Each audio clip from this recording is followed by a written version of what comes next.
Hello everyone, আমি শিবানী। আজ আমি আপনাদের সাথে শেয়ার করব লাউ শাক দিয়ে মুগ ডালের রেসিপি।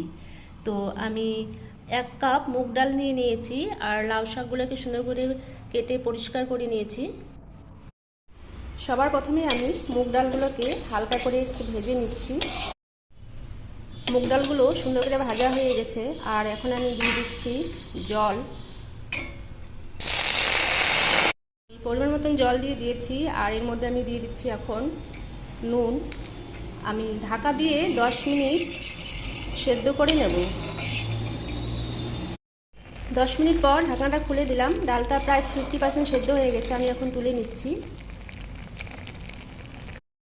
এরপর আমি কেটে রাখা লাউ শাকগুলোকে একটু হালকা করে সেদ্ধ করে নেব। দিয়ে দিচ্ছি নুন। 10 মিনিট ঢাকা দিয়ে রাখবো।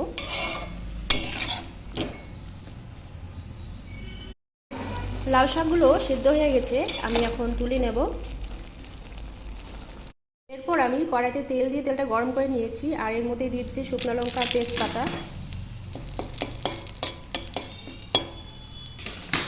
আর ফোড়নে দিয়ে দিচ্ছি কালো জিরে, গোটা জিরে আর রাঁধুনি।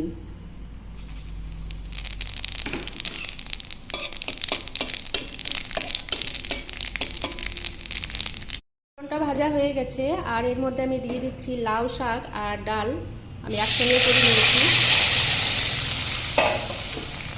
আর দিয়ে দিচ্ছি পরিমাণ মতন হলুদ। এখন আর নুন দিচ্ছি না, কারণ আগে আমি দুবার নুন দিয়েছি।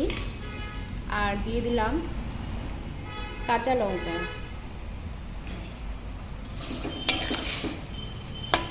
ভালো করে নাড়াচাড়া করে আমি 5 থেকে 7 মিনিট ঢাকা দিয়ে কুক হতে দেব। 5 মিনিট পর ঢাকাটা খুলে দিলাম। রেসিপিটা প্রায় তৈরি হয়ে গেছে আর এর মধ্যে এখন আমি দিয়ে দিচ্ছি স্বাদ মতন চিনি। চিনি দিয়ে আমি নাড়াচাড়া করে নামিয়ে নেব। বন্ধুরা, রেসিপিটা যদি আপনাদের ভালো লেগে থাকে অবশ্যই লাইক আর কমেন্ট করবেন। নমস্কার।